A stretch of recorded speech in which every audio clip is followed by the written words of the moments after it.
Welcome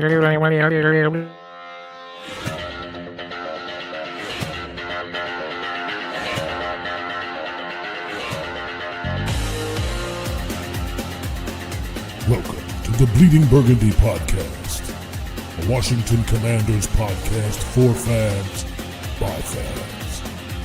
With your host, Jessy, Martin. What are you talking about? You're out of your mind. John Taman. We finally got professional football back. This is going to be fun. Scott Hartley. Yeah, thanks for having me on.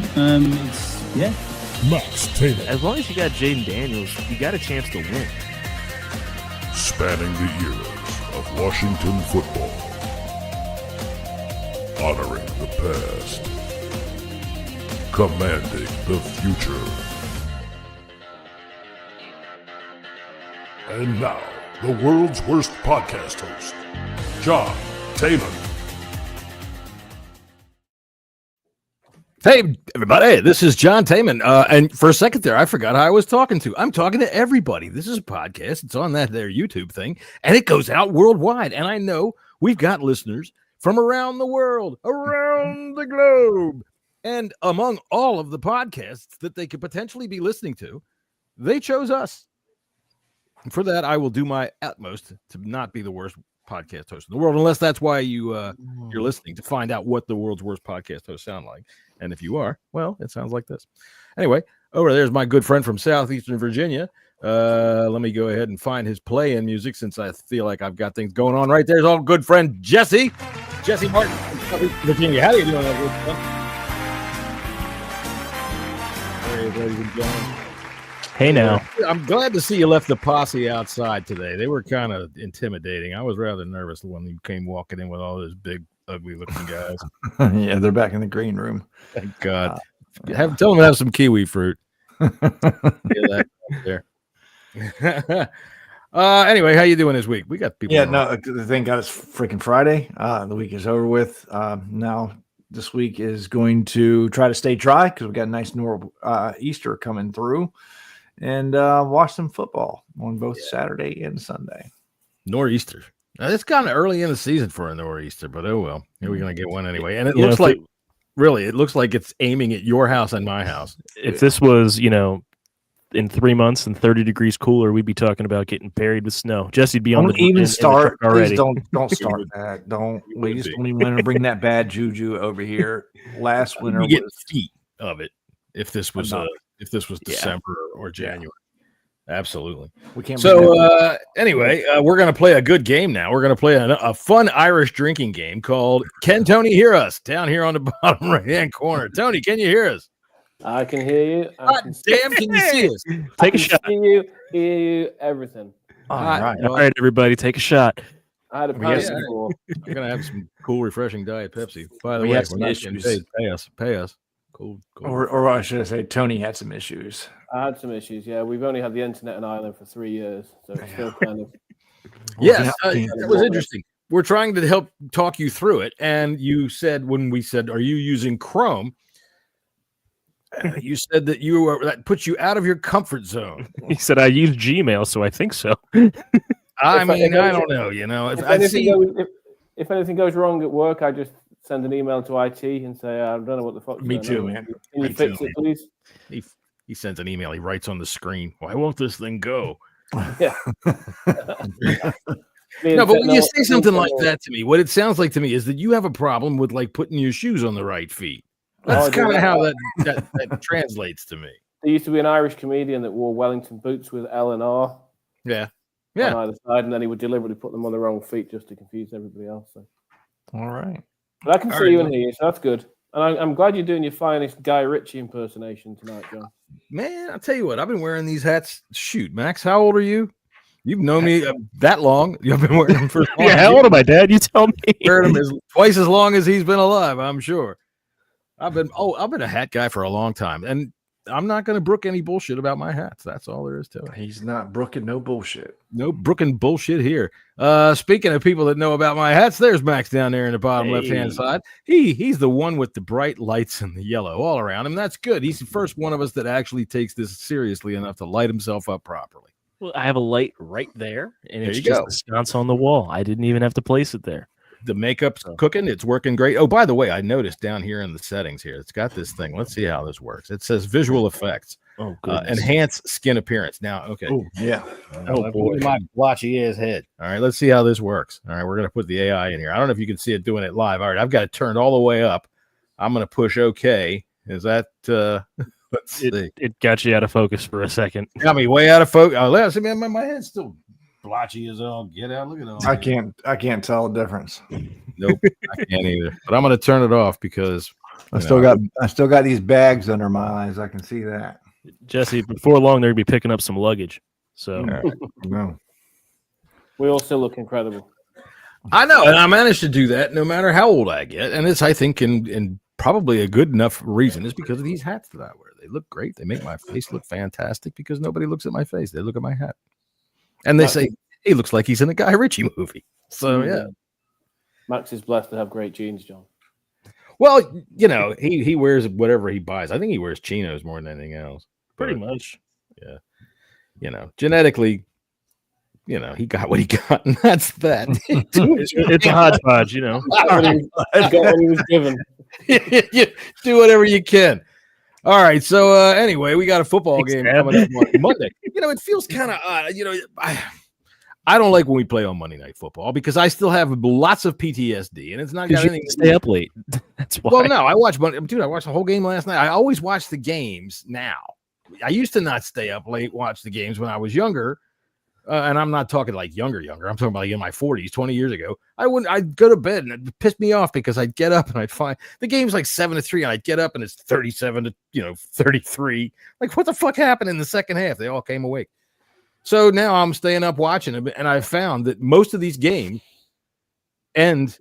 I mean, well, they end on the last play, but the end of the game is like the last. It's like a college basketball game. You can ignore all of it until the last 24 seconds of the game, and then you.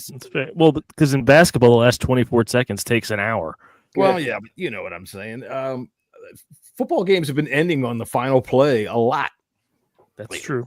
You know, so I've been staying up and watching them, except for last night. That was a fucking smoking. God, it was belt to ass. Ooh, it was nice to see.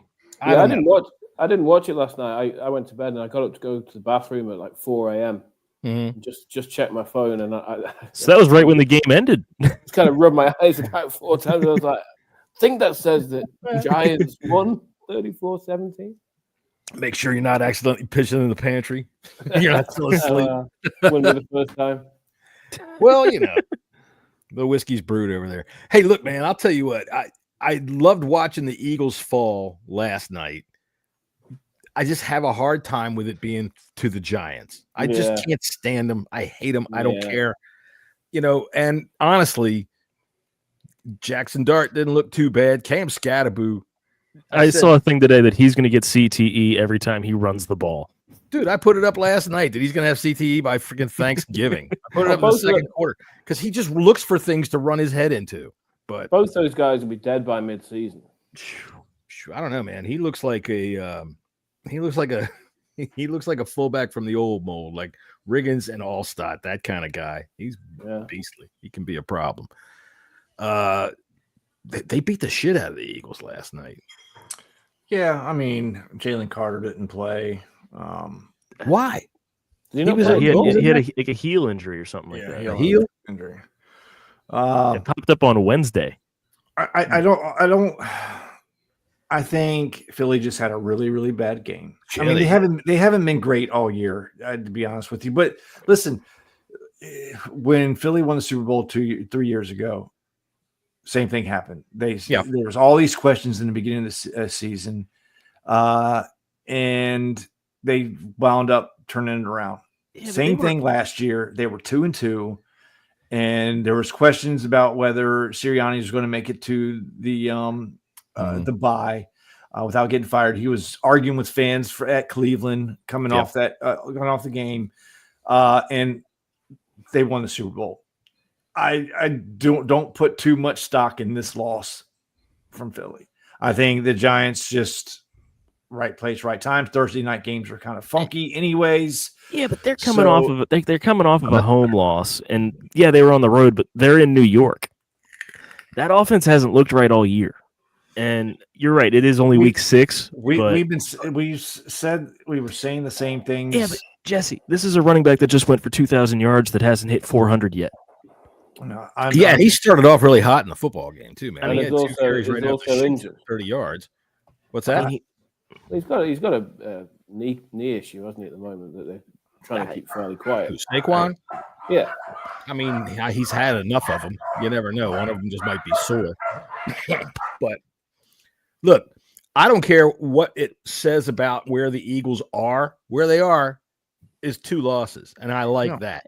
The Commanders have an opportunity this week to get first place. They can last take night was first place by numbers, right?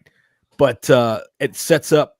I look, for me, it's kind of odd. I don't like playing Monday Night Football, man. I don't like it for the PTSD aspect of it, of how many times we got just embarrassed, including by these fucking Bears and Mitchell goddamn Trubisky having the game of his life on Monday Night Football. I just don't like it.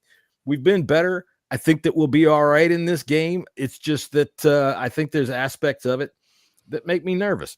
And I'm sure that we'll get into all of that coming up, I'd say right about now. Jesse, what are your first thoughts?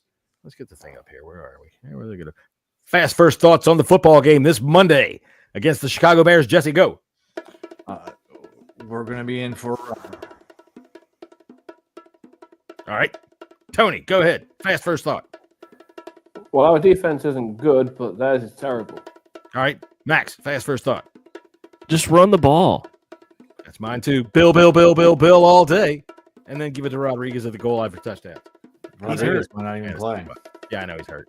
So, yeah, that's it, man. We're all on the same page right there. All right, so let's start with you, Jesse. Go ahead and expound upon your fast first thought. Yeah, it's this team. We're not, I think, a lot like the Eagles. We're not there yet. I think we still got some things that we're trying to work out. I think we're a little bit a ways from mid-season form, as the saying goes. And hopefully, we can take an advantage of a really bad Bears defense. They have some injuries that might play in our favor. Max, did you get the injury report for the Bears today? Grabbing it right now. I'm worried about their Darnell Wright. If he practiced today. He did practice today. Okay, so he's probably playing. He was limited today. It was limited. You know what that means. If he doesn't play, which the Bears really need him to, I think that bodes well in our favor. If he does play, I think it's good. It's going to be a shootout. A shootout. I think that they do have enough injuries. I'm not going to say we can take advantage of injuries in this case. I think we could probably overpower them. They do have a terrible defense, and if he is hurt, he's going to, what he's going to have to do. In the Raiders injury booth. Well, he's going to have to spend the time in the Raiders injury booth. I got to recut that fucking thing. That is one of the all-time stupidest thing I've ever heard anybody say on the sidelines of a football game. Anyway, I like the way that we match up with them, offense versus defense. All right. Obviously, we've been hearing about it all week by everybody that can hold a microphone, which I think every fan nowadays at the age of 5 gets a microphone and a podcast. Isn't that right? I mean, what are we doing? Well, dude, I mean, hey, don't talk to me. I've been podcasting since 2005.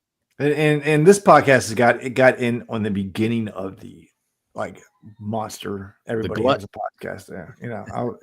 This was, Dude, I come from the days when I used to have to say, literally for 10 years, I would tell you people, it's not on at any time. You can get it whenever you want and listen to it.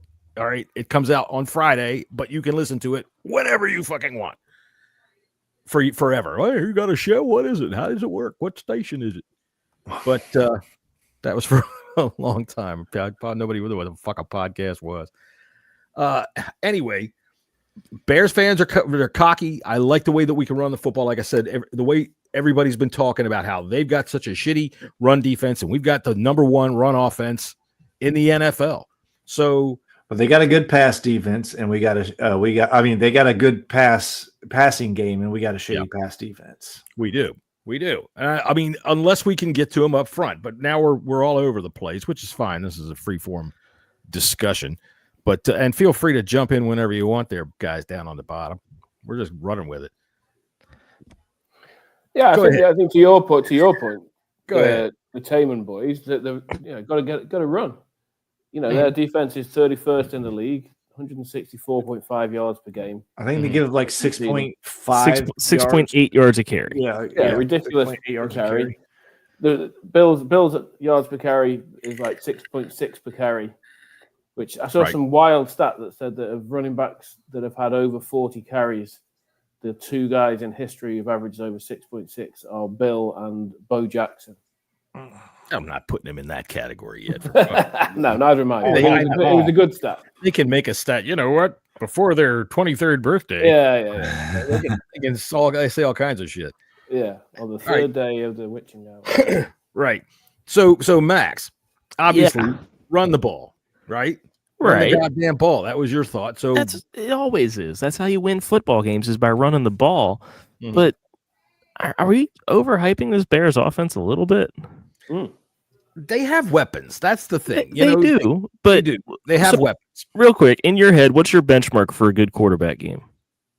A good quarterback game? If it's yards based, what is your benchmark? Yards based is about 230 to 250 these days. Well, Williams has hit that once. You can't base that on yards anymore in today. Really. Okay, so if you want to base it on something, if it's a metric, what are you basing it on? I'll leave that to you, Jesse. Go ahead. Show me. It's the eye test, man. It's the eye test, and Caleb has really come a long way from last year. You're looking at a quarterback that's put together a game and a half of good film. Right. And the first half of the Vikings game, he was good. The Dallas game, he was good. The Lions game, as Bears fans, you should just throw out. And then he didn't really look that good against the Raiders. No. They won the game, but it was in spite of Caleb Williams. He has a tendency to do the Eli thing and throw the game away. Game-winning drive. I don't. Yeah, and then the Raiders did the same thing, and they blocked a kick. Mm-hmm. I think the eye test is a good one, and I think whether you believe in momentum or not, you only need to look back at the game from last year. The first half, Caleb was all over the place. Yeah, and we were pressuring him. We should have put the game away. Second half, he looked like a different quarterback to the eye. I can't statistically, he was probably better as well, but you just had that feeling watching him that the offense was actually, I know they had the long touchdown run, but yeah, I'm not that concerned by the Bears offense. I'm more concerned by our defense. I know that one is going to impact on the other. Go ahead. Sorry. No. I just think that the hope for our defense, obviously now, is that I know one play can't change a season. Is that after the fumble last weekend, the defense played much better. It wasn't perfect. They got bailed out by penalties a couple of times, as we know. Yeah. But generally, they were better. So if that's the benchmark now, you've got to set that as the benchmark. You've got to expect that they will play to that kind of level this week. Mm-hmm. They were better because we were able to get to the quarterback, to get to Herbert. If we can't get to Caleb, I think it might be a long day. It's going to, like I said, it's going to be a shootout. Well, it's more than getting to Caleb. You're going to have to contain him too, because he can get outside the pocket and he can run. And when he gets out on the open field, he can be dangerous, just like Jaden can be dangerous. He's got speed, he's got moves, and that was one of the reasons why he was so highly touted coming out of college. Was how dynamic he was back. He's a very good improviser. He's had a good relationship so far that he's building with Rome Odunze. They've been able to hook up some. That's the matchup. That's what I most fear is a Doomsday, and it could be a long evening for our cornerbacks. I'm hoping it's going to rain. I'm hoping for rain. I really am. I don't know if it's going to last that long, but I think that would bode well in our favor if we have weather. Okay, that would be good. I think we will have weather unless the planet is hit by this comet that's coming past Mars right about now. I don't think that it's supposed to hit us, but I saw yesterday in one of the clickbait articles that come up when I accidentally flash over that little icon on my screen. It's not a comet. It's a freaking mothership, man. That's what it says. There was a 40% chance that some scientists say that it could be a mothership coming down. Whatever. It's a mothership. Whatever the fuck it is, man. It's interesting. I'll be right back. But I just love it, man. This stupid little icon thing I have on the bottom of my computer. If I run over it, the most stupid clickbaity shit comes up. 30 to 40% believe that this could be an alien. Really? Which scientists are they? All right. Anyway, running the ball does two things. Obviously, it helps you win football games. It keeps your defense fresh, and it gives you. That's three things. Now it keeps their offense off the field, which if our defense has a bad night, which they've been known to do, right? We are up and down. We haven't got any consistency built. And they don't get to Caleb, or they let him get outside and start improvising and get him in a flow, it can be a problem. So you've got to be able to run the football and just take that away. Just stop it before it even gets started and nip it in the bud. That's what you got to do with the Bears by running the football. Max, why don't you go ahead and start us off? Pull out something right out of your ass and say, let's start talking about this regarding the Bears. The biggest concern for me on the Bears is Ben Johnson. Really? Because you look at their defense, they're preposterous against the run. The majority of that, they're what? Preposterous against preposterous. I thought he said preposterous. That's what I thought he said too. And I'm trying to wrap preposterous into this sentence, but it's kind of they're bad against the run. And you use that word in this context. How about that? You can make the argument that the majority of that comes from the Lions game, because the Lions are one of the best running teams. But Ben Johnson's what's going to make that offense go, because he's going to do some finicky stuff. Look, it's the revenge game motive. We're the ones that put up 45 points on Ben Johnson's team in the playoffs and booted him out. Yeah. Right? So right. All right. He's coming off a bye week. He's had plenty of time to draw up plays where Caleb Williams falls on the ground, pulls his pants down, and throws a touchdown pass. I think that's illegal. Is it? So. Yeah, I think that Monday Night Football would go to commercial. We wouldn't. I will say I did it. They were. I think it was on the Beamish and Finley show today. They were interviewing some Bears media, and they were saying that they were fucking terrible. They've been terrible off the bye week, like 1-11 in the past, 12 years or some shit like that. As far as it being a revenge game for Ben Johnson, number one, you got your ass kicked by this team with a superior team. You had a superior team, no matter how many times people gave you excuses for other people being injured. The Lions were a better football team. They should have been able to beat us. And instead, the Commanders kicked his ass. So he might want revenge, sort of like the mouse wants revenge on the lion. But you know what? It ain't fucking Aesop's fable. The lion looks at the mouse and flicks it with a claw until it's dead. It takes only one flick.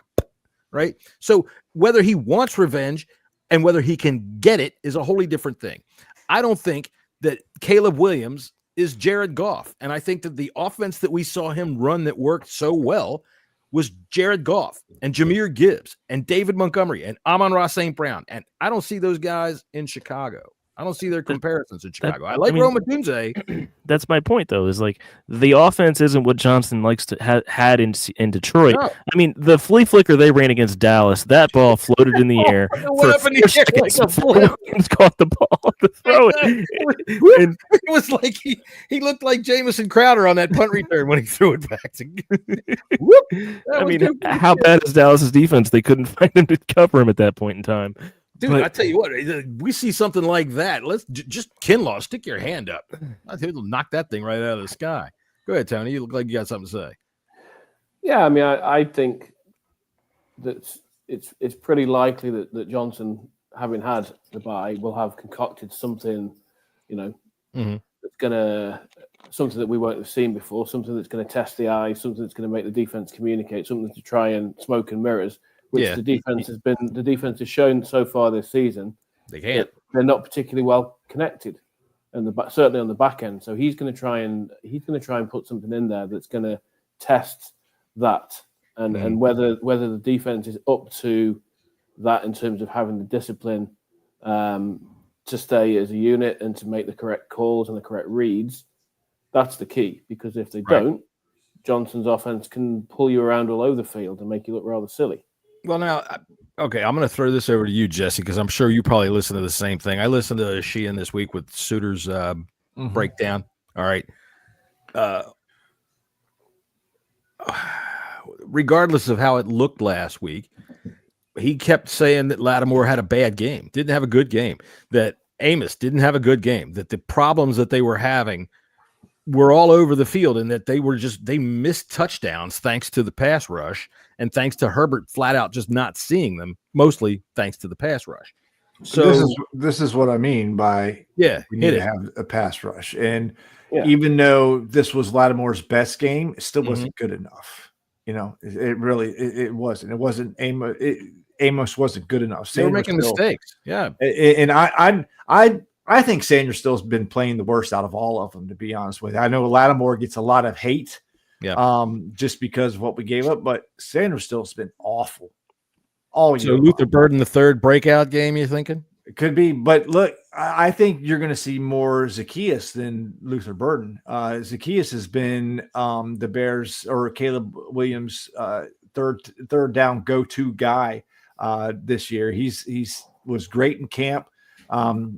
You know, when he went over there, he thought he was going to be, you know, fourth on the depth chart, but he's more of a wide receiver 3 than anything. The Zacchaeus revenge game.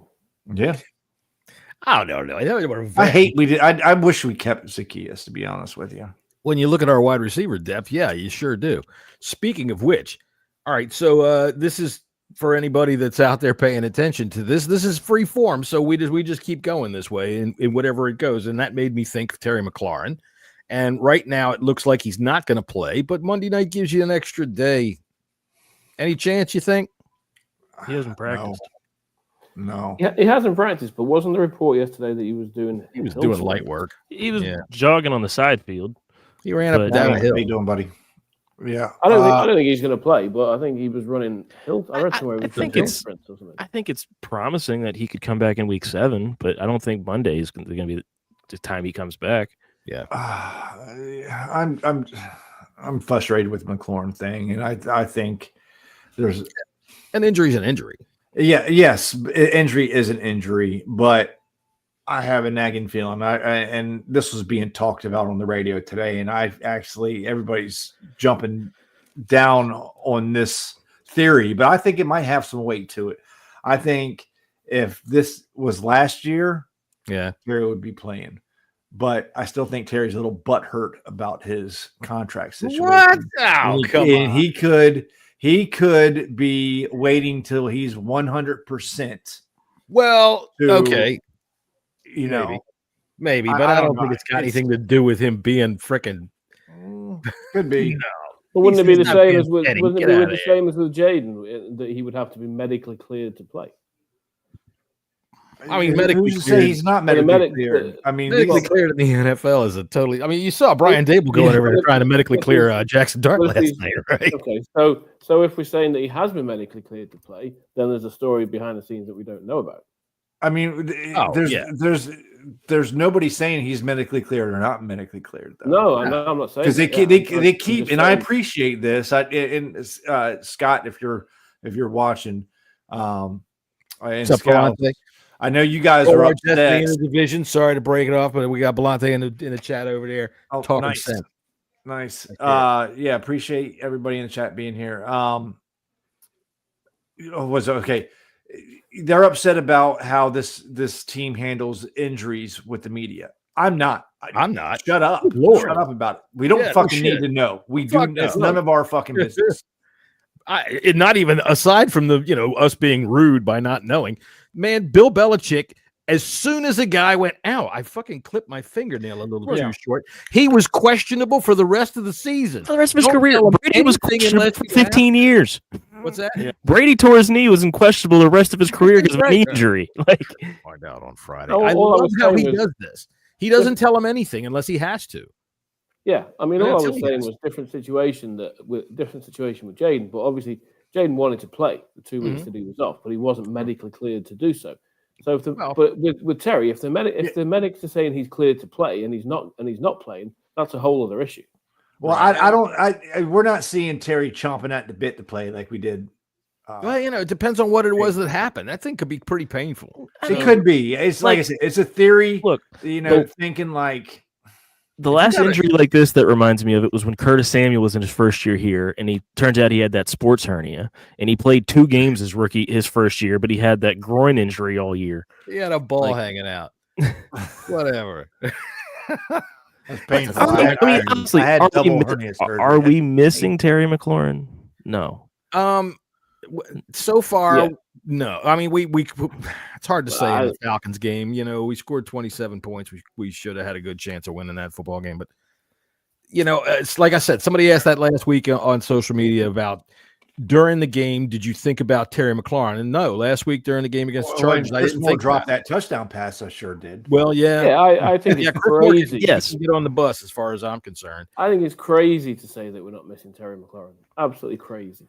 Yeah, I mean, if so, why is he being paid whatever he's being paid this season to play? You know, I mean, we don't know what he would have done, and he had a slow start to the season, but he also had a slow start to the season last year. He always and then after that, he was fantastic. So by now, who knows? He could have had 300-yard games, and we wouldn't be saying, we'd be saying, Jesus, it'd be terrible if Terry was out.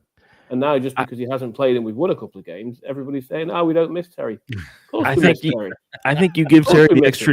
I think you give Terry the extra day. You bring him back against Dallas, and then you have another long week to recover before Kansas City. Well, not looking ahead too much, man. I'll tell you what, this game with Dallas could shape up to be something pretty fucking big if we can win this game Monday night. I think all these games right here are big. Real cool this season where we got to come out on top. I mean, if we want any chance, with the Eagles faltering, if they are, faltering, I don't believe so. But we got to handle business. We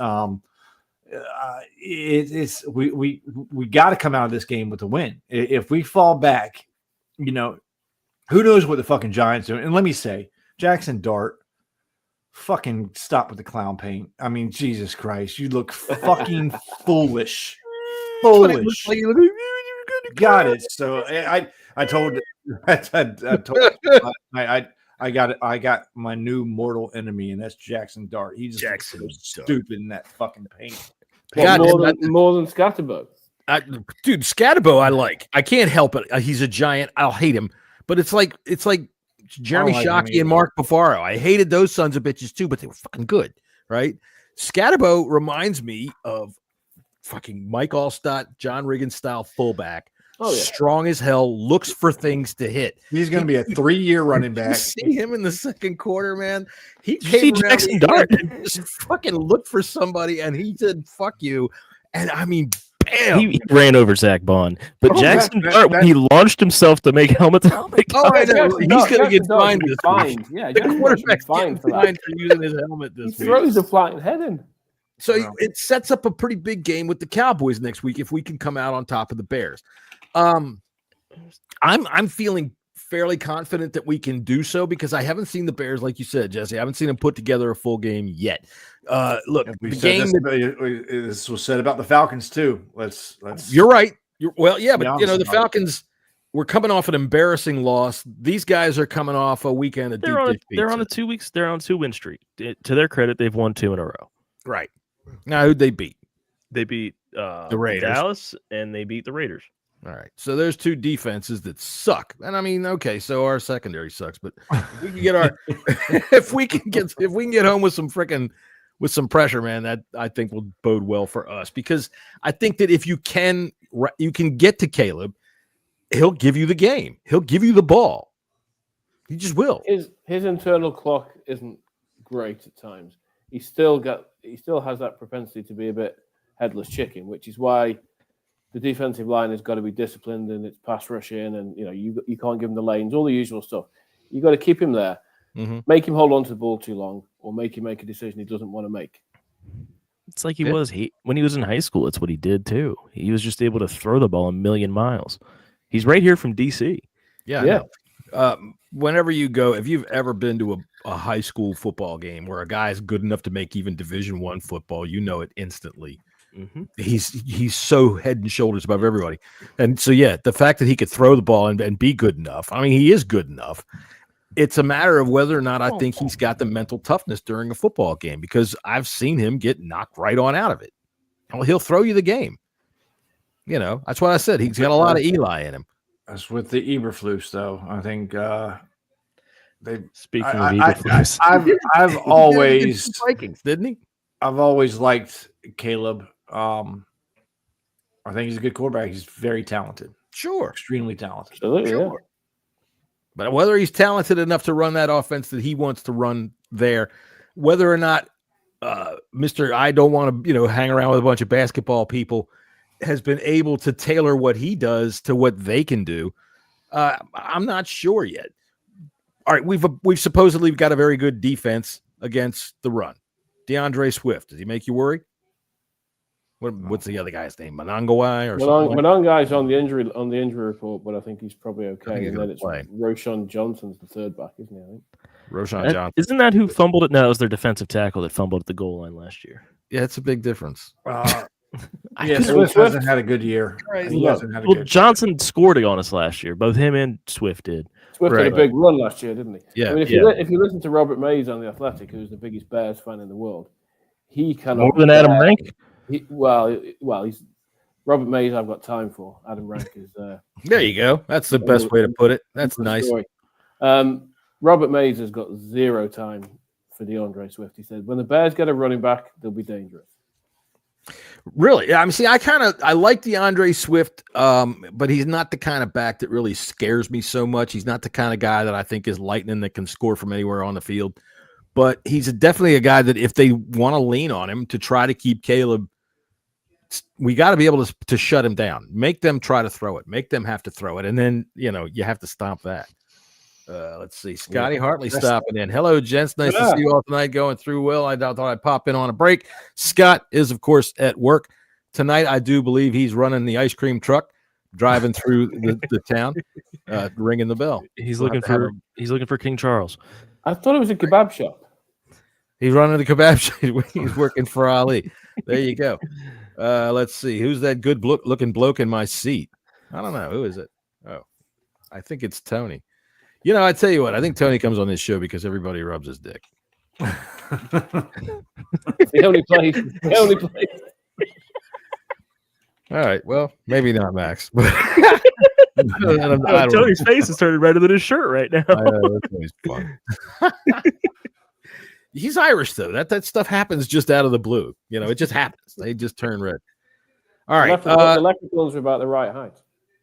What do you think of this nonsense about Montez Sweat saying that he took it personally, but he wasn't offended? The fuck does that even mean? Who cares? Didn't he have a sack on us last year? I don't know. Didn't he? I think he got one last year. Last year was Jaden's first game with a broken rib. Yeah. Right. When I think of games where Noah Brown aggravated me until he caught that pass, that was one of them because he dropped a couple of passes in that game until he caught that pass. So how's he trending? Is he looking like he's going to play? Yeah, he looks like he's going to play. I think he's going to play. I got to tell you, if he's not, I dress him anyway. I just bring him out there on the sidelines and show it to him. Yeah, look who's over here. Found him in the end zone where he caught the ball during warm-ups. Just waiting. Just put that's right. Just have him stand there. Put a cardboard cutout down there. Just really fuck with them all. Tyreek Stevenson get him to get like sort of throwback vibes. Tyreek Stevenson, who has genuine freaking regret for all that stuff, says he's going to have to figure out how to explain this to his kid one year. Yeah. Tyreek, I got to tell you, man, I'm going to thinking that you're going to probably have to explain how you got into the NFL. I mean, everybody tells me you're all that good, but when you do something like that, that's been a year now. It's a mistake. A big mistake he's going to have to live with. He's a big mistake. It was a big mistake. The getting beat on a fucking Hail Mary is just luck. It happens. Very rarely, but it happens. But, to wave at the crowd first while the play is being launched, while the snap has happened, he's over there. That was part one. That was number one fuck up. The second fuck up was him bouncing it up and not down. That's right. Nice play. I mean, it was a double whammy. It wasn't his finest hour. No, and I would like to speak directly to his son right now. And I would say this: don't accept any explanation your father gives you. He's going to try to explain this to you. He's going to try to talk to you about it. He's going to try to explain why people in the city throw things at you when you walk down the street. But don't accept it. Make him have to pay for years of therapy for you, right? If you have to, light a couple things on fire. I'm not saying do anything really bad, nothing big, maybe a cat. But years of therapy is what I think you should do to make sure that he understands how badly he fucked up that play. So also just in Bleeding Burgundy podcast lore, this was the game last year when Jesse didn't know what happened when he logged on to do the post game show. This is true. No way. Fucking reminder, Max. Really? Appreciate that. Dad and I had to tell him as he was in the truck driving home. What? No What way. happened? That was fantastic. I was literally I was stood by my TV with the remote control, with the standby button, just waiting for it to go incomplete, and I was going to hit it and walk up to bed. See, And then I spent the next 10 minutes just laughing hysterically. I can't make it that far. I said, you know what? Fuck Max this will shit. confirm this when I say this. I don't know if it's anybody else, but for me, if I try to do something, all right, as soon as I'm in the middle of it, the phone will ring, somebody walks through the door, somebody comes to the house, something sets the dogs off, doesn't matter.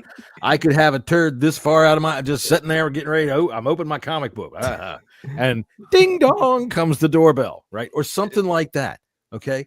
My wife goes out every Sunday, and every Sunday she comes home with like 14 seconds on the clock. It's been like this for 20 and the dogs years. are like, look, carrying shit in, and I'm like, and that's what happened. I'm like, oh my God. And then that's when she pulls in the driveway. I'm running up and down. Oh my God. Look, I live in a basement with 8-foot drop ceilings, and my hand went through the ceiling. Wow. That's good going.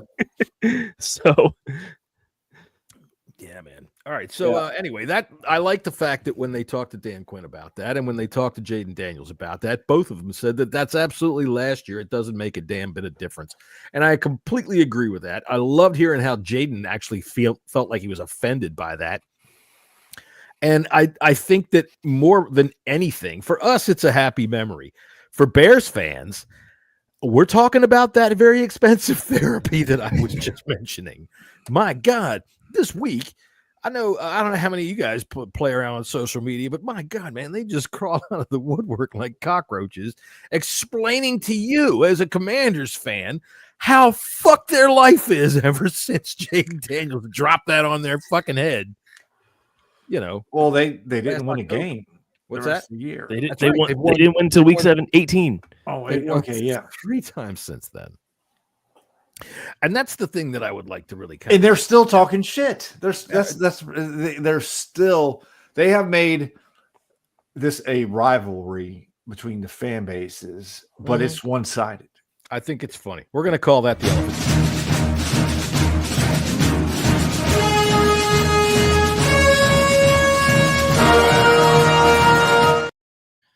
The elephant in the room is you fucking guys have won 3 games since that. It's been a year now. Okay? So, yeah, I get it. You really want to beat us, but if it doesn't happen, well, how long are we going to have to put up with you? That's what I want to know. Yeah, All right. we don't care. Yeah, I mean, I hope we win, and I think. Oh, Adrian is a Bears fan. How you doing, Adrian? Unpopular opinion: Jesse, Tony, and Max need to up their background game and get on John's level. Why? Thank you, Adrian. I sincerely appreciate that. I'm not home, Adrian, but Max's looks all right. Tony, he's in his closet. I got my own jersey. Got his wardrobe out. I got my own name on the jersey. Come on now. I mean, I could look. I could hang a jersey here, I guess, but Nah, that's just yours more I looks have to all right. do. Yours looks all It's right. better than Adrian, Scott's you know, little baby helmets. that he had. I'm in my kitchen, so I can get next time. I'll get some. I'll just fill all that side. All right, I've so- known Adrian online now for 20 years at least. So Adrian's a Chicago fan, huh? He is. He's a Bears fan. All right. So Hey, sorry. go Cubs, maybe. I don't know. I haven't really paid attention to baseball whatsoever. Oh well, Well, the Yankees got their ass Scott- kicked. Scott, Is what like, happened in baseball. They did good. Do you have disdain for Washington, like the team, or was it because Ryan Poles did not pick Jaden Daniels over Caleb Williams? We're just waiting for you to paint the wall, Scott. That's all. That's kind All of right. what we, Yeah, so that's the question for Adrian. Do you have disdain for the Washington fan base? Because, man, there's been some fights going on over There on has. social media. Oh, well, fuck them. there was a video taken by Bears fans in the end zone during that. Oh, I love that one. That was It's the fantastic. greatest fucking video I've seen. Oh, the faces. Just the face on the guy. 'Cause they all thought they were winning. You see Stevenson, mocking the crowd. Mhm. And then it happens, and the guy just turns to the Bears fan sitting. You can see his fucking face turn red. He just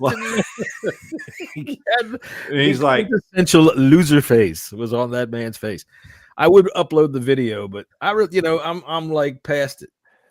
I'm not past it. I'll live it forever. But we got a game this weekend. No disdain for the Washington fan base, says Adrian. Chicago has the dumbest fan base in the league. I was talking to a guy the other day, as a matter of fact, from the Chicago fan base. Let's just take a quick poll around the room. When you're looking at a career of a quarterback, are wins and losses accountable?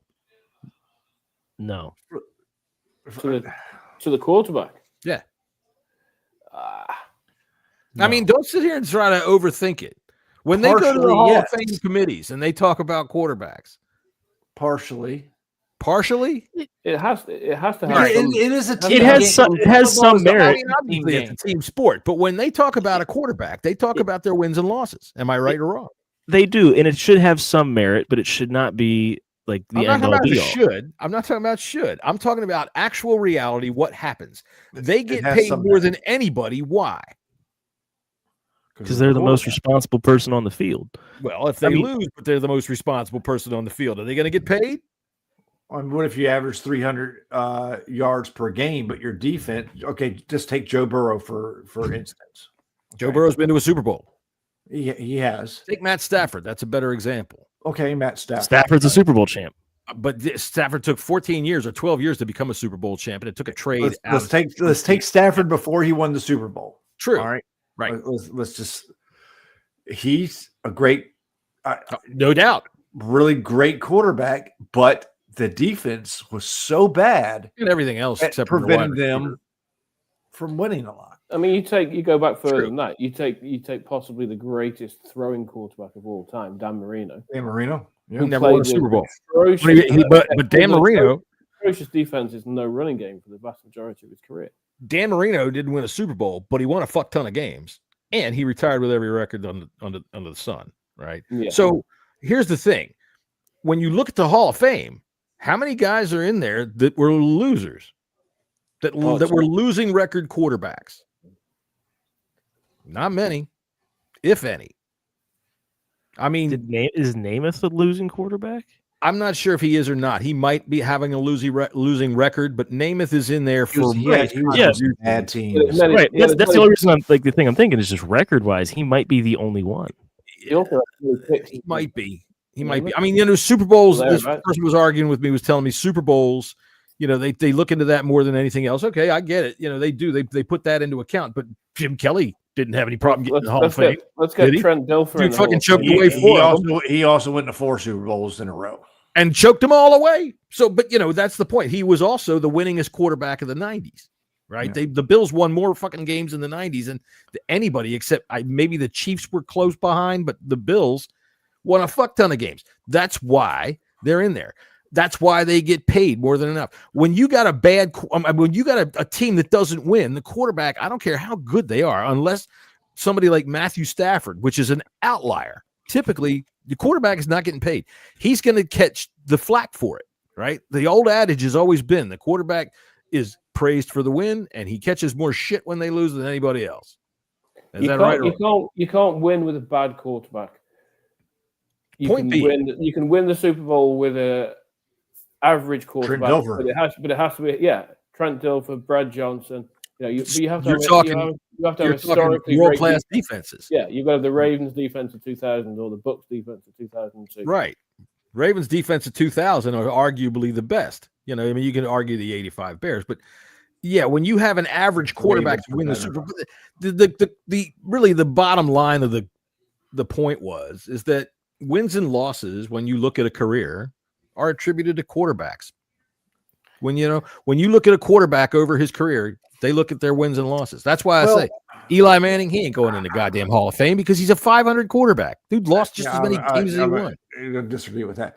All right, let's go back into the 80s and early 90s. Okay. Joe Gibbs. Yeah. Joe Gibbs years. He won way more than he lost. Greatest coach of all time. Okay. Did more than anybody else could possibly do. He did it with three different quarterbacks. 3 different teams. Three different offensive schemes too. What did those quarterbacks do outside of Joe Gibbs? Nothing. Didn't Doug Williams? It was go to a more than just championship game? them. It was more than just them. Yeah, He also raised Stan Humphries that went to a Super Bowl. He also raised up Jay Schrader, who went to the AFC Championship and got blown out by the Bills before the Bills got beat in a Super Bowl.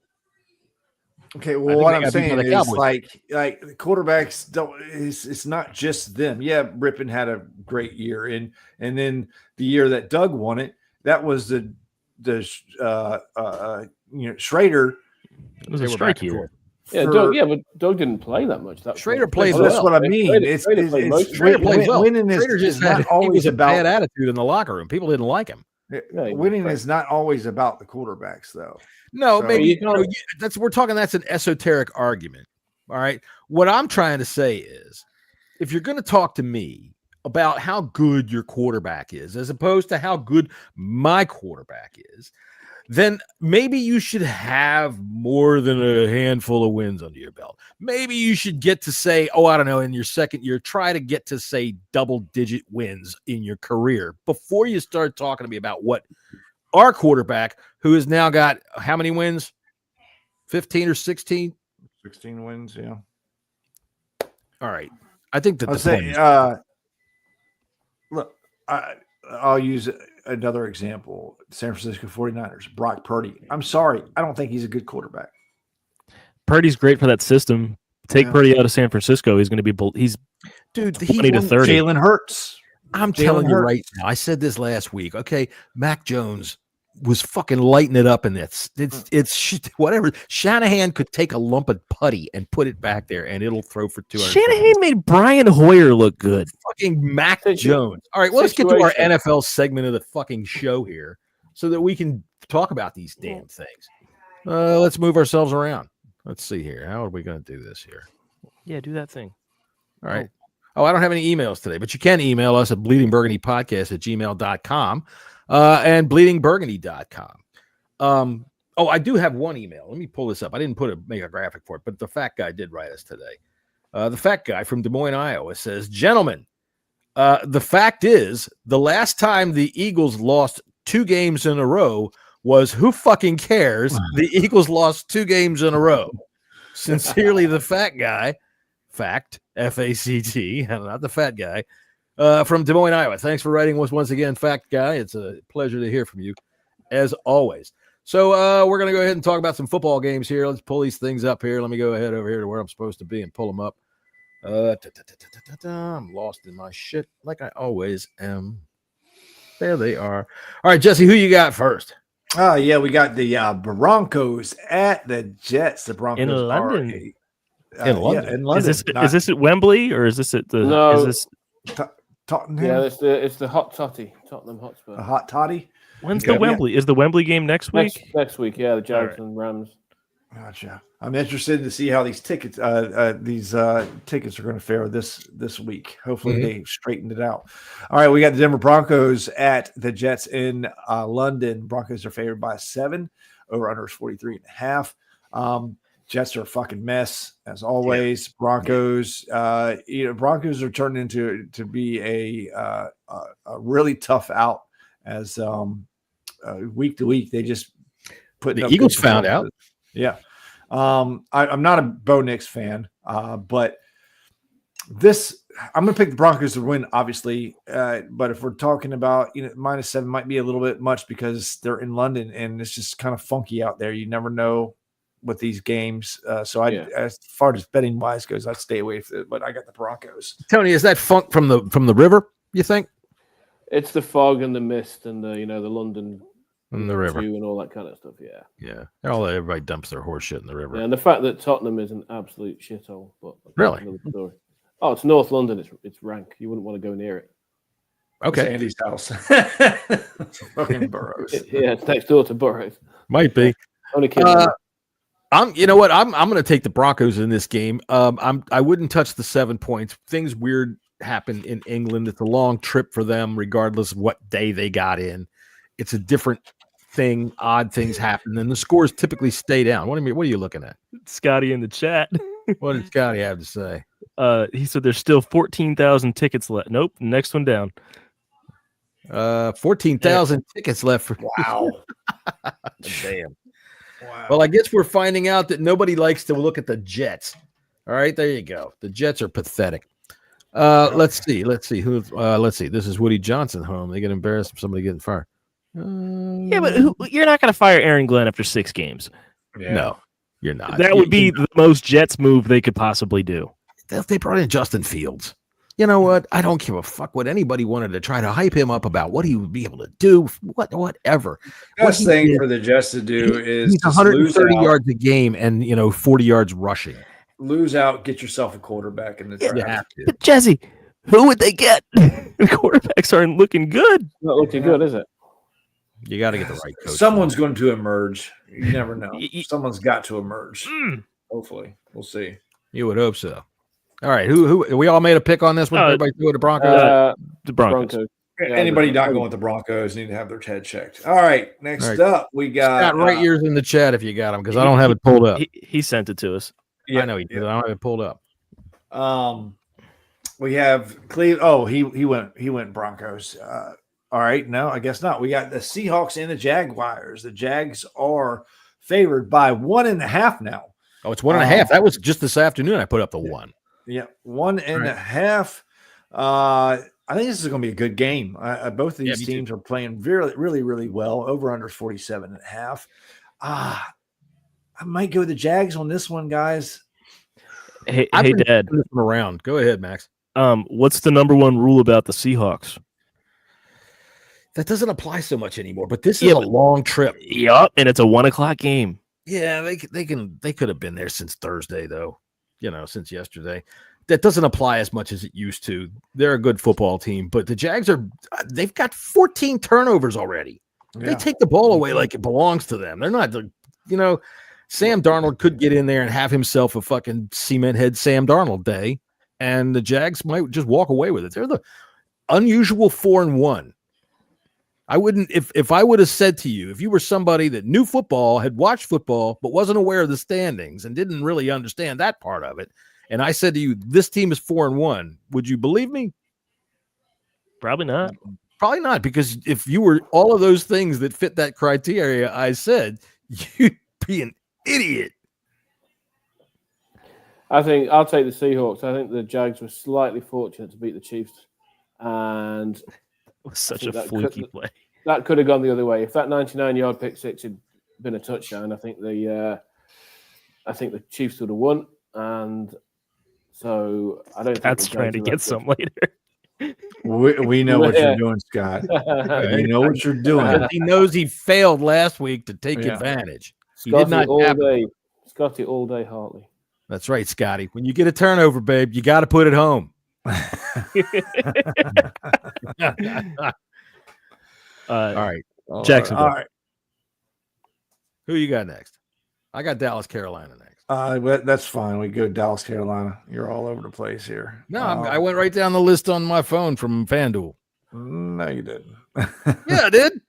All right, whatever. We have Dallas at Carolina. Carolina is a home dog. It's Cowboys -3. Over under is 49.5. That's a pretty high number to me. Yeah.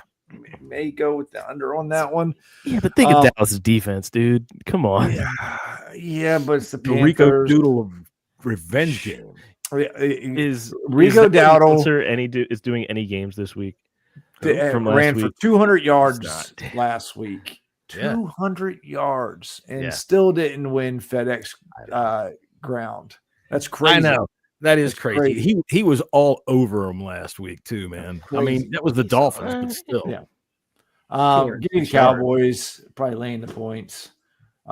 Scott's going with the Panthers, which is absolutely crazy. But I am too. I am too. Wow. Okay. I'll take the Panthers as well.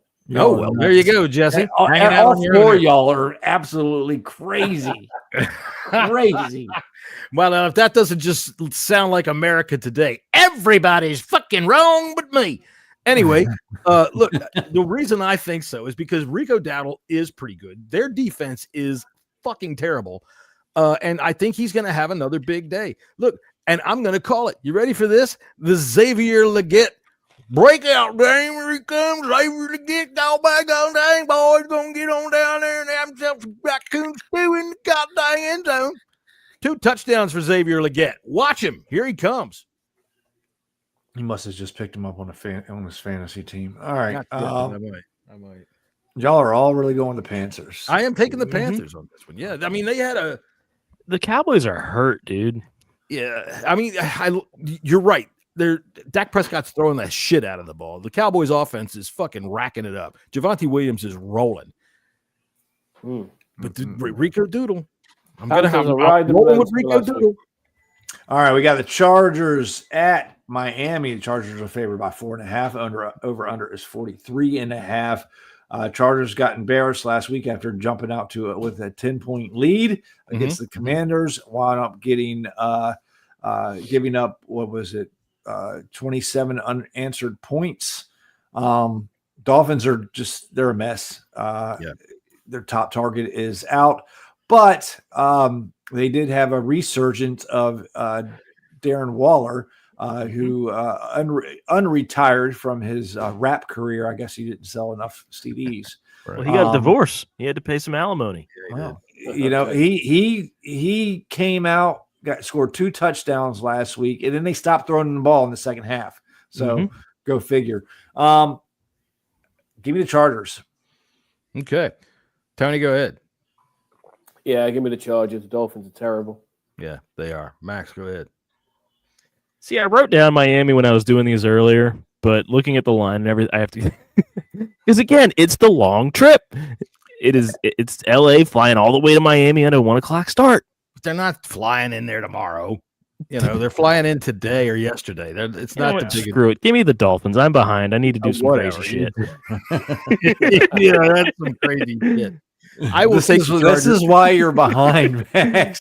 I get week 2, and then I have to make up ground, so I have to go different. I definitely will take the Chargers in this game, and I would also say that the over/under on women in the crowd that skin feels like the outside of your wife's latest purse, the newest purse. That's in Jacksonville, not Miami. No, that's in my dude. I'll tell you what, if all the women that love the Chargers and the Dolphins got together, it would be blonde, neon white teeth, skin like leather. Look, Jesse's going to record this game so he can just stare at the crowd later. All right. Look, I'm only Scott, all right. Scott also picks picks the Chargers. Let's see who we got next. All right, we have John's card. Yeah, my card. All right, here's my card for the week. Look, for some whatever reason, and we're going to get to this game, the Patriots are only 3.5 points favored over the Saints. And I always say there's a game where they know something. They know something. And it just the line doesn't make any sense. And they've got the bait in the water for guys like me that are just going to throw their money down on it. Well, I'm recommending to you to throw your money down. It doesn't make any fucking sense why the Patriots, who just beat the freaking Bills, I don't care however fluky it was, they beat the Bills. They scored 41 points the week before. They are one of the best sacking teams in the league. I think they might actually lead the league in sacks. And they're going up against the hapless fucking Saints, where Spencer Rattler, I guess, is playing okay. Rashee Rice has some fucking speed, but seriously, I don't get it. I'm taking the Patriots laying the 3.5 points. The Rams are 7.5 point favorites over the Ravens. Ravens. That's right. The Ravens have no defense whatsoever. If that line started at 6.5 on Wednesday, I should have taken it. But if it went to 9, I'd take it anyway. I'm taking the Browns plus 5.5 over the Steelers. I think the Steelers are going to win, but it ain't going to be by much. Quinshon Judkins, I think, is the man. The Colts are going to win -7 over. I forgot who the hell's coming. Oh, Arizona. The run. Yeah, the run's coming to town. He's not playing. He's hurt. I thought he practiced today. Yeah, I think he did practice today. They said that he had an unusual foot problem, which told me that he fell through the hole in his eye, where his shoelace goes in his shoe. And Call of Duty comes out next week, so this is the last week that Arizona is going to be anything. Whoa. Okay. All right, so I'm taking the Colts -7. They're playing good football right now. The Buccaneers -3 over the 49ers, who I don't know. They throw the ball up and down the field. They score. They run the ball. They do all right. But the Bucs, they do all right too. I think they're going to win. And another line that doesn't make any sense to me. The Chiefs, yeah, I get it, but I guess they're quick because they're at home. But the Lions fucking score, and the Chiefs don't. The Lions get 2.5 points on the road in Kansas City. I'm taking it. That's plus 53.93. That's my card for the week. All right. There you go. I was a month early. Next up, we have the Rams and Ravens. Rams are at 7.5. Over under is 44.5. And the Ravens are just, man, that whole division is bad right now. And I think the Steelers, the Browns could win it. They potentially, but they're not going to. They've got to win. The Steelers are probably going to win this division with a losing record. Yeah. It's bad. No Lamar. Even with Lamar, they wouldn't have a chance in this game, I don't think. Give me the Rams all day, laying the points too. Yeah. But see here, Max is going to tell you they're coming from Los Angeles all the way to Baltimore. No, with this one, it doesn't matter. The Ravens are awful. The Rams are winning this game. Okay. Yeah, give me the Rams. Just for the record, because I'm pulling it up. Oh, come on, Twitter, load. The Ravens are without Lamar. They're without Patrick Ricard still, Raquan Smith, Devontae Walker, and Chidobe Awuzie. They're trading people. I think we should call them up. Yeah, see if Lamar's on the block. Well, the Browns were trading people too. Mm-hmm. Yeah, but the Browns are trading Joe Flacco. I know they traded Greg Newsome. For Tyson Campbell, that's so. Look, those are two corners that are the exact same. Another Spider-Man meme. Yeah. Scott also picks the Rams to win in this game. All right, we good? Mm-hmm. All right, we spoke about this game earlier. We get the Browns and the Steelers. Steelers are favored by 5.5. Over under is 38.5. I'd probably go with the under in this. I got the Steelers to win, but not by much. I'd probably leave Browns plus the points. Yeah, that's what I did. But give me the Steelers. Scott's got the Steelers as well. It was everything I could do to not pick the Browns. The only reason I didn't pick the Browns to win outright is because the Steelers are at home. And I'm going to do it. I'm going to do it and pick the Browns. Of course you are. Why not? Fuck it. Why not? But why not? I have to say this quietly. I live in a Steelers house. But the Steelers defense is one thing that's always going to be true is TJ Watt's going to line up on the right side. Mm-hmm. TJ Watt is now going to be facing Dylan Gabriel, which means Dylan Gabriel can now run from TJ Watt. He will not change. He has not changed all season. And if you look at the run plays that happen to the Steelers, they run left. Every single time they run left. Mm-hmm. TJ Watt won't move. Gabriel can escape. Browns are going to win. The Browns gave the Vikings a good game last week. Yeah, but the Vikings aren't shit. I mean, the Vikings have Carson Wentz under center. And the Steelers have Aaron Rodgers and needs his walker to get in the shower. I guess, but no, I think he's a little bit better than Carson Wentz. Was it last week the Steelers in London? Was that? It was 2 weeks ago. 2 weeks ago, they were in Ireland. It was in Dublin 2 weeks ago, yeah. Okay, well, listen, Aaron Rodgers didn't look bad. No, he looked like the old Aaron Rodgers, dinking and dunking it, and then he would hit a good one. Yeah, I mean, he made DK Metcalf look good. It's also the AFC North, and weird shit happens in this division.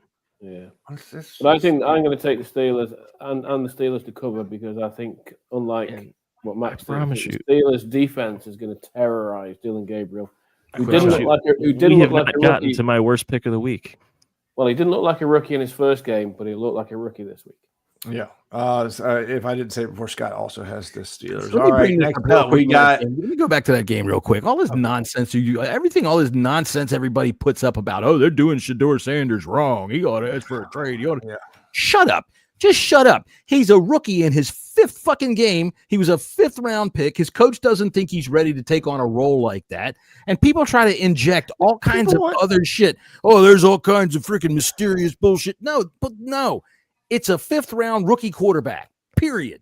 people want Stefanski fired because of how he's been handling Shedeur Sanders. Because this is, and when people say what distraction, there ain't no distraction. You're the distraction. That's the kind of bullshit that made sure Tim Tebow never got another job, because nobody wanted to take him on because of all the fucking bullshit that came with him, screaming for everybody, start him, you have to start him, you have to start him. And if you don't, oh, it's because you don't like God, you hate God. Well, it's the same thing with Shedeur Sanders. He's a 5th round pick, rookie in his 5th game. All right. Yeah. Fans are stupid. You got to stop injecting things into stuff. It's just, you can go ahead and put him on another team and say, oh, he's got to start. And if he starts and he sucks, which he will, then it's going to be another conspiracy theory. Oh, they set him up to fail. No. Yeah. They put him in the game. Yeah. Stefanski doesn't want him anyway. Or Stefanski didn't want him anyway. That's what they say. He wasn't drafted by Stefanski. Then you would think that he would be eager to get rid of him. Or certainly not eager to play it. Well, whatever. I wouldn't think that he's ready to play. But all these people that are on Twitter, they know better, man. That's true. All right, we got the Patriots. John kind of touched on this game a little bit. Yeah. Patriots, the Saint Pats are favored by 3.5. Over under is 45.5. Yeah, John brought this point up on our chat. Yesterday or the day before.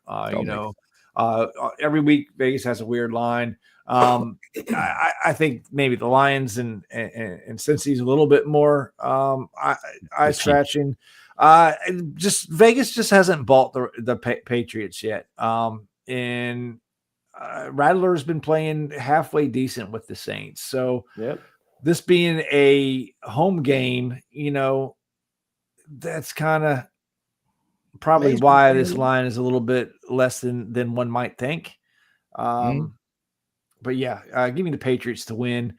I do think it's they probably win by a touchdown. I think. Yeah. Patriots to win. Yeah, Patriots. Everybody on the Pats, Max? No. Scott has the Patriots to win. That's right.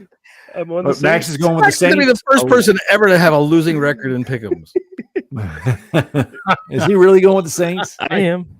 He is. I have it written down right here from before the show. He's got look at him. He's got like a coach's card there. It's just a notebook. Right. They beat the Giants. Yeah, I'm gonna go with the Saints there. So why are you going with the Saints? I think that it's the home crowd, and I think that Drake May is just kind of not that good when it comes to being an offensive quarterback. I think that the Stephon Diggs. What other kind of quarterback is there? Well, I think that Stephon Diggs had his breakout game against Buffalo because it was his first time back in Buffalo since he got traded. I don't think that's going to be the consistent basis. They aren't Buffalo though. That's great. But Drake, I think you might be a little off on that Drake May. We'll I think find Drake out. May's going to be a really good quarterback. He looked pretty good last week. Yeah, we should have a special Monday podcast called "Let's Look at Max's Picks." we had that last year, and we moved it to Tuesday. Let's look at Max's Picks. All right, we got the Arizona Cardinals going against or traveling to Indianapolis to take on the Red Hot Colts. I'm not sure if they're red hot, but I've got the Colts. Yay. Colts are favored by 7. Over under is 47.5. Guess what? I'm still not buying Daniel Jones. I do think the Colts win, but I'm still not buying Daniel Jones being a good quarterback. I am, but it's only at the Walmart price. All right. I'm not, going in for the Cartier Daniel Jones, but he's been playing within himself. He doesn't try to do anything extra. Notice he doesn't like light up the fucking field with massive numbers. He's putting about 210, 220 up a week, keeping it out of the other team's hands. He doesn't make turnovers, and he can give it over to fucking Jonathan Taylor, who's having an excellent season yet again. Yeah. And it works. Tyler Warren's playing really well for him. So sure, man, I'll buy into Daniel Jones. I think they're going to win, and they're going to win big because the Cardinals, like I said, I think Kyler Murray, they said he had a weird injury with his foot, which means I think he was trying to put on his shoe, and he fell through the hole where he puts the lace. I think he got stuck in there, and they had to extricate him. Tony? Yeah, definitely give me the Colts. Cardinals. The Cardinals, I think, are fairly close to capitulation after what happened last week. Cardinal capitulation. I'm taking the Colts, but also just real quick as to why. Daniel Jones has the highest QBR in the league. He also has the third most passing yards in the league. He's not making mistakes. He's not making mistakes, and he's being smart with the football. That's the un-Daniel Jones-like things that he's doing. All right. Scott's got the Colts as well. All right. Shit game of the week. We have the Titans and the Raiders. Raiders are favored. If only there was something else to do in Las Vegas than go to the Over under is 41 and a half. You and could tell me it was 4, and I'd probably take the under. Right. I'm going out on a limb here. All right, Max. And I'm going to pick the Titans. I don't see how you could possibly say you're going out on a limb to pick anybody over the Raiders. They are that bad. I kind of like that too. I'm going to just for the fuck of it pick the Titans because the Raiders. Scott picked the Titans as well. Geno Smith is just terrible. Their offensive line is terrible. Gentry got away last week and had himself a damn good game, but it's the Titans. You're talking about how bad the Raiders are. The Titans are bad. CBS, whoever's broadcasting this, didn't the Titans win last week? Yeah, they're 1-4. I'm going with the Titans. I'm going with the Titans because the way they finished last week. Yeah, that's right. Now, Max, tell us all those people don't know shit. Oh, I'm taking the Raiders. Oh yeah. I want whoever's broadcasting the game to take one of those shots down the concourse instead of looking at people that are waiting in line for a pretzel or a beer. They're all going to be in there pulling the fucking levers. Shing. They're all going to be sitting down there fucking gambling, putting away their money rather than sitting there watching that game. Shing. Dad, you want your laugh of the week? Please. Kenny Albert's calling that game. Kenny Albert. I always think Kenny Albert looks like a guy with Down syndrome that made good. I can't help it. He just does. You're not wrong. All right. Speaking of gambling, we got Tony's totally blind shot in the dark here. Tony, who asked us this morning when I said, "Why don't you make some picks?" He goes, "How does this work? What is a point spread?" Did you miss some picks on here, there, buddy? I get the point spread, but this parlay. No, it was only 7. I thought parlay was French for speak, but maybe Well, yeah, it is, I guess. All right, so go ahead and read us what you got. I went for a couple of anytime touchdowns, Devontae Adams, because I think that the Rams are going to torch the Ravens defense. Roma Dunze just because it's against us and he's bound to score just to annoy me. Judkins looked fantastic last week, so I think he might bust one. Seahawks 1.5 point underdogs. I think they'll win. Titans are underdogs. I think they'll win. Puka Nacua has been averaging 10 catches a game, so he should get 8. And Drake May looked fantastic last week, so I think he clears 225. That's pretty doggone good parlay for somebody that didn't know what a fucking parlay was. I think plus 12,082.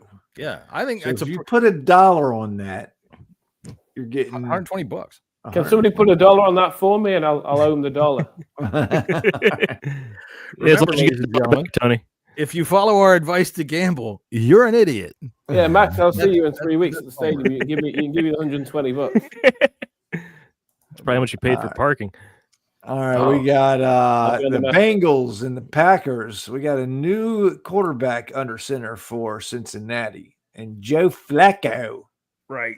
The Packers are favored by 14.5. Over under is 44.5. Now, if I was a betting man, and I am, I would take the Bengals plus the points. However. Yeah, there's a book. I'm not going to do that. And I'm taking the Packers to win. I saw something this week, and I don't know whether it was real or not, but if it's true, I gotta say this. Did the Packers did what's his name? The coach. Oh, what the hell's his name? Head coach. Matt LaFleur. LaFleur complained about Flacco by saying that the NFL should have some kind of rule in place that says that trades like this, they can't just drop him in the lineup because we haven't had a chance to prepare for him.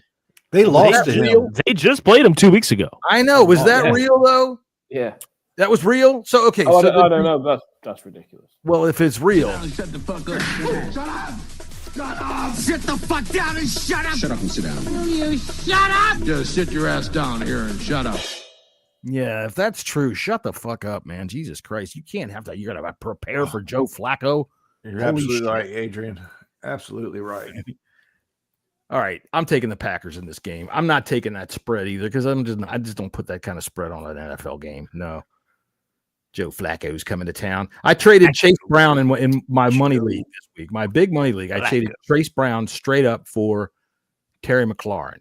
Now, even though Terry's hurt, Chase Brown hasn't done shit for me this year. It's a keeper league. What? It's a keeper league. I don't care. No, he's not one of my keepers anyway. Neither one of them are. I only keep 4 in that league, and I only ever keep 1 or 2. It's the way it works. But no, he ain't done jack shit for me this year. I'm not buying on it. And even before, when Burrow was in, he still wasn't doing jack shit. I mean, I've seen lines come out of him for this year of like 9 carries, 10 yards. Fuck that. I traded him. I'm going to have a 170-yard game this week just to spite you. Oh yeah, I tell you what. If that happens, I'm happy because go ahead. That makes the guy that traded with me or the lady that traded with me. Hi Heather, how are you? Happy, right? And if people are happy with the trades that I make, then they'll trade with me because I think I'm going to be happy when Terry comes back against the Cowboys. I think he's going to break out. This offense is going to be humming and rolling, and I'm going to be just sitting in it, happier than shit.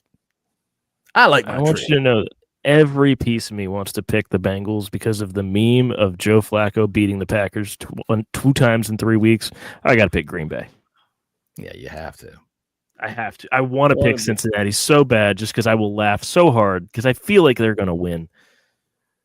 I think you got gas. Yeah, you got a lot of weird feelings. The Packers. I don't have much faith in Flacco. No Joe Flacco. Oh, all right. Next is long shot. Yeah, I really liked the Lions that were in this game. I think that the Lions running game, both of these running backs are going to score. I think that the Lions passing is going to keep Mahomes under, and Spags is going to keep Goff under both of those lines. But Travis Kelce is going to get 4.5. That line seems too low for him coming off of last week. And Jahmyr Gibbs at 3.5. That should just be easy money all day. Is Rashid Shaheed coming back? What did you just say?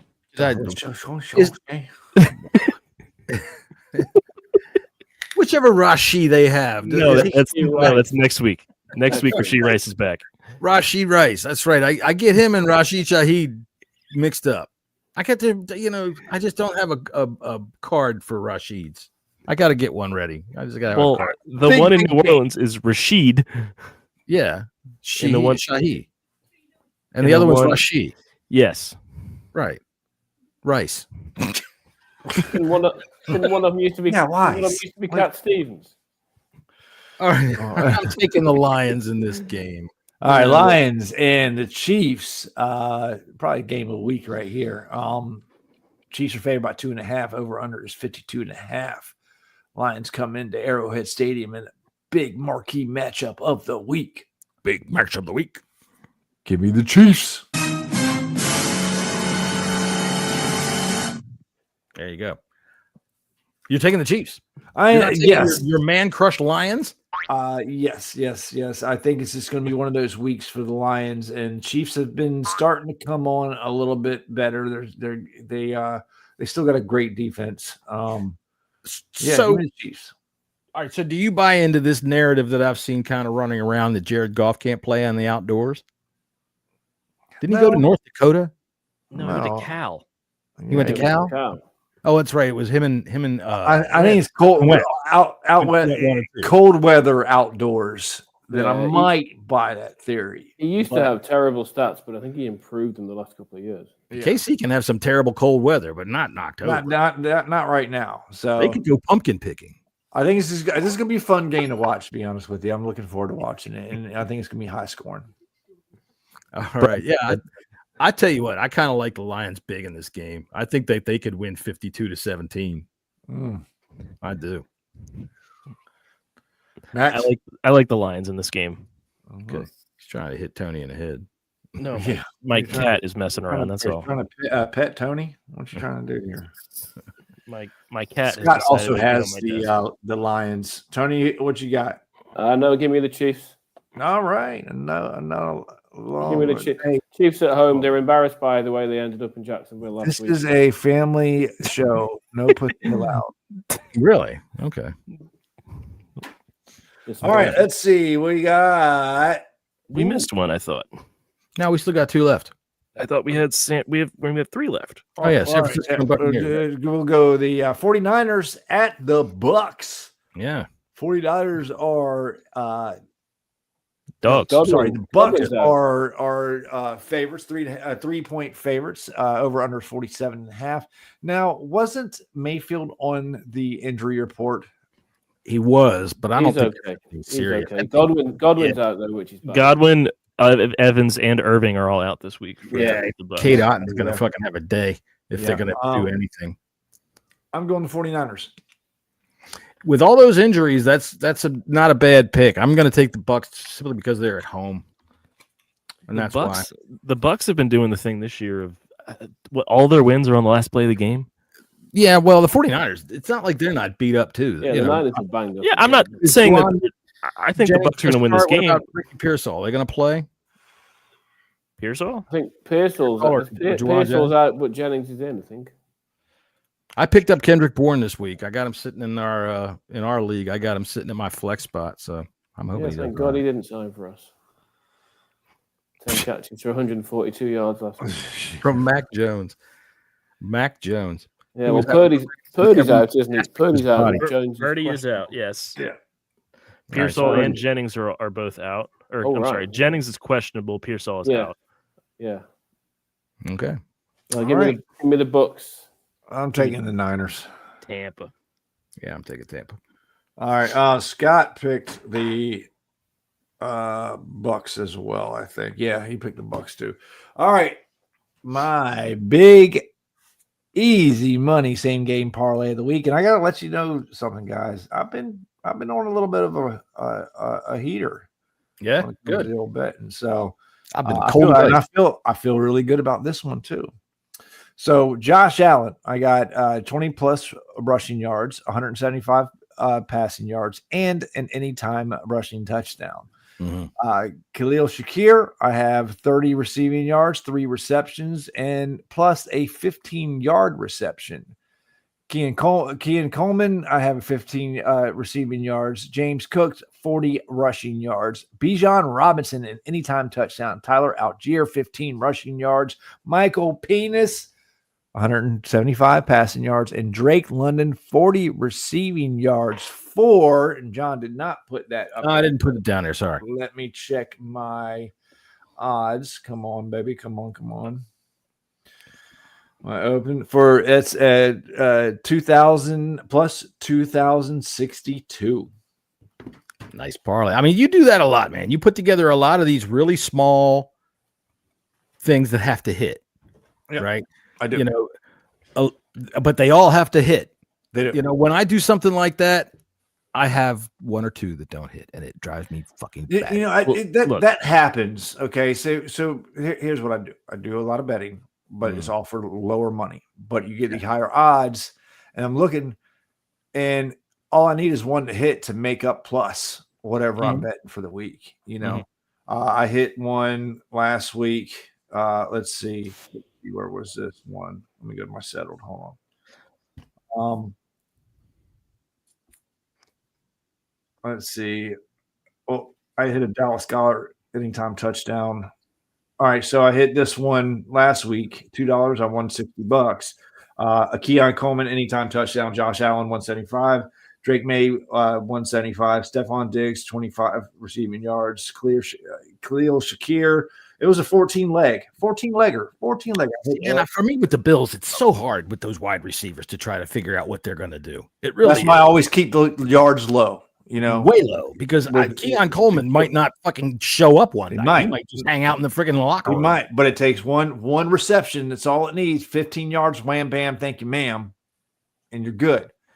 Now do like we 4 call of that these. a Scottie special here on the Bleeding. Do 4 of them. You're spending $8, and my chances are good that I'm going to get $60-$70 out of it. Good. All right. Well, cool, man. I'll tell you what. I might have to take some of this action right here and see how it does. Of course, if I do, it's going to lose, and then I'm okay. Then don't take it. I missed a 5-leg touchdown parlay last week because of the Ravens. See, the touchdowns are where I always get hit. Well, I had Igbuka, I had the 2 Lions running backs, I had Travis Kelce, and I had D-Hop, and the Ravens just laid the absolute biggest brick you've ever seen. I don't know. I've been around a long time, and I kind of like cheese. I've laid a few bricks. Tony, did you pick this game, or have we even picked this game? We haven't picked this game yet. No. Yeah. All right, let's move on to the pick. All right, let's move on to that Nice game. little parlay there. Bills minus 4.5. Yeah, Bills at Falcons minus 4.5, and I like the Bills, and I like them to lay the points. I think they're frustrated from last week, and you fixed the our screen. I think they're a little bit frustrated from last week. I think this is going to be a little. You know what that reminded me of? I don't want to know. No, please no. I just saw this video the other day. It's the already going right down fucked up avenue. You started it. It's the it's the Austrian quartet or whatever of the those people. Yeah. It trips me out every time I see it. Anyways, remind me of that. Amongst other things. Bills, Falcons. Bills are going to win big. I think they're pissed off from last week. But I think it's going to be a higher scoring game. So I would I'd go with the over as well. I'll go Bills, but I think they're not. I know they lost last week, but they weren't themselves against the Saints the week before. It's almost like they're kind of ticking along in second or third gear at the minute. Just don't want to peak too soon, but I think after last week they'll win this one. I'm going to go with the Falcons in this game. I think they're starting to try to figure it out. The Bills, they're coming off of a loss to the Patriots. They kind of got embarrassed, but they're going on the road. And I just kind of think that they're going to hit a little tiny slide right here. And this is the one you're talking about, right?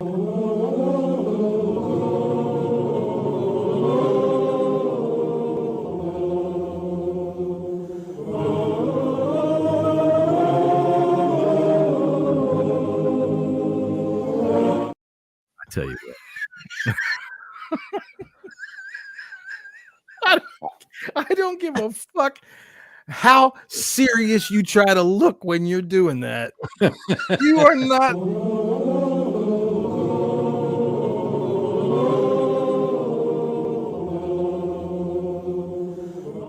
You are not an artist, dude. What are they doing? I'm embarrassed to be European at this point. It's Carl Crowd and his Cunnilingus Choir. Here they are.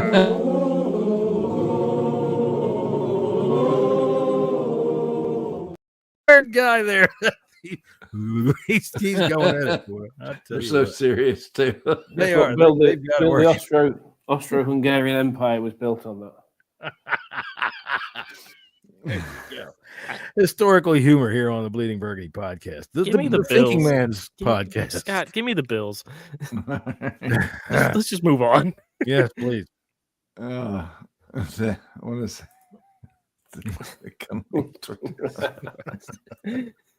I ain't gonna read that out loud for our. All right, where are we at here? Okay, yes. Now we're at the game of the century. Oh well, at least according to Bears fans. Bears traveling to FedEx or Northwest Stadium to face the Washington Commanders. The Commanders are a 4.5 point favorite. Did that go up or did it come down? It was 5.5 to begin with. Apparently, 5.5 yesterday. Okay. Yeah. It's okay. It's 4.5. I think ESPN has it at 5. Over under is 49.5. It's pretty big. Pretty high number. And so that's my thinking too. I think this is going to be a higher scoring game. I'm going to take the Bears. I think the Bears are going to come out with a win in the money line. I think we continue this roller coaster that we've been on.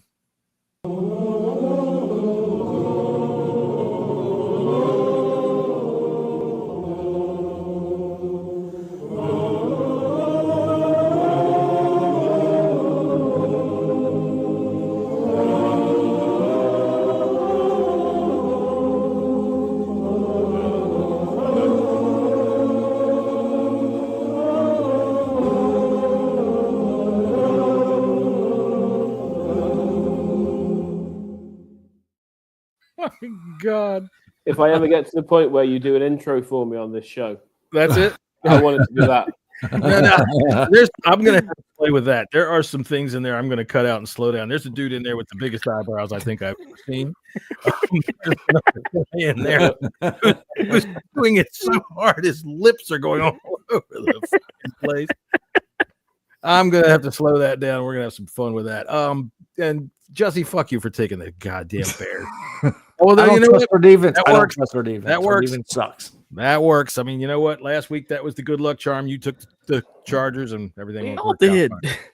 I'm taking the Commanders in this game. Look, man, they are better than the Bears. And whether their defense is bad or not, so's theirs. All right. And for whatever they think that they can do to us, we can do it to them too. And that's that. We're taking these boys out behind the woodshed and we're spanking them again. And those Bears fans are going to be sitting back going like this. Daniels. They cheated. The refs screwed us. Adam That's Rank. right. It's funny. Adam Rank, even last year after we won the game, he was like, Caleb Williams totally outplayed Yeah. Jay Daniels. That was what finally finished me off with him. This is Adam Rank on television every fucking night.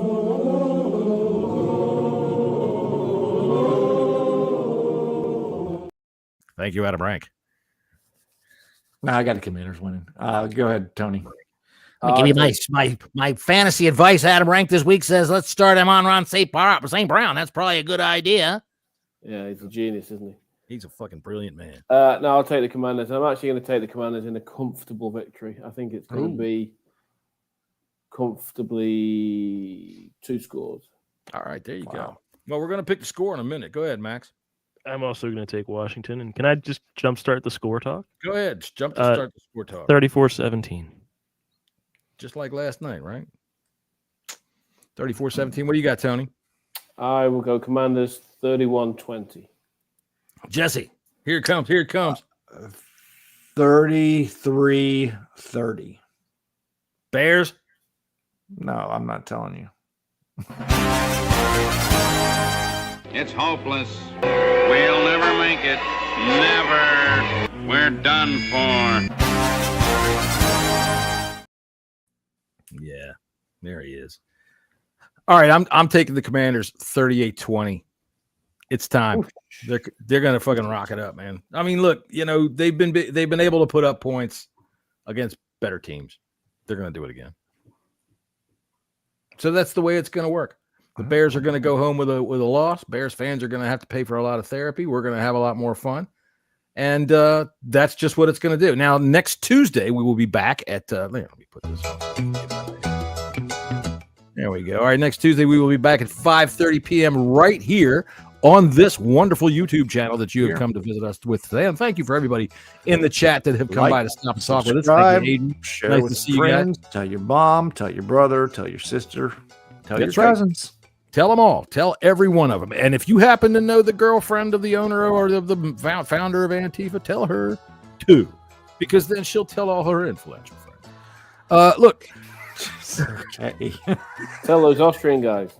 Yeah, tell everybody. Yeah, tell those Austrian guys. Come on down here to the show and give everybody a. That's right. Let's get a cleansing from the Austrian guys.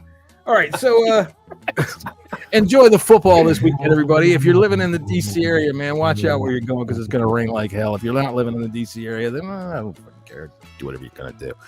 And we'll see you guys on Tuesday at 5:30. Go Commanders. Beat the fucking Bears. Fuck the Bears. Fuck the Bears. And, yeah, go Panthers, too.